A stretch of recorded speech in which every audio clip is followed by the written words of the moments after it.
Les migrants originaires du Proche-Orient ne peuvent plus se rendre par voie aérienne de la Turquie vers le Bélarus. Ankara a interdit à la compagnie aérienne Belavia d'embarquer à bord de ses vols des ressortissants originaires de Syrie, d'Irak ou du Yémen.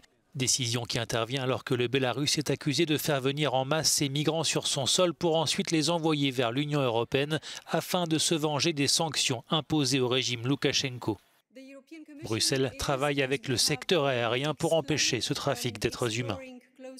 La Commission européenne étudie de près la possibilité de sanctions, y compris l'établissement d'une liste noire à l'encontre des compagnies aériennes qui se montrent complaisantes à l'égard de ce trafic.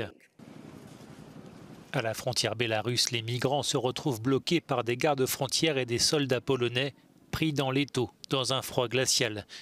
Le président polonais Andrzej Duda est venu apporter son soutien aux forces de l'ordre tout en fustigeant l'attitude du régime bélarusse.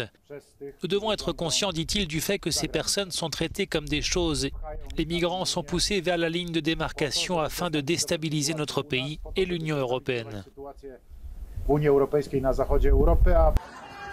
Selon le ministère polonais de la Défense, un groupe de migrants a franchi la frontière ce vendredi avant d'être arrêté par des soldats et des gardes-frontières polonais. Les ONG ne cessent d'alerter sur la situation humanitaire préoccupante de ces migrants.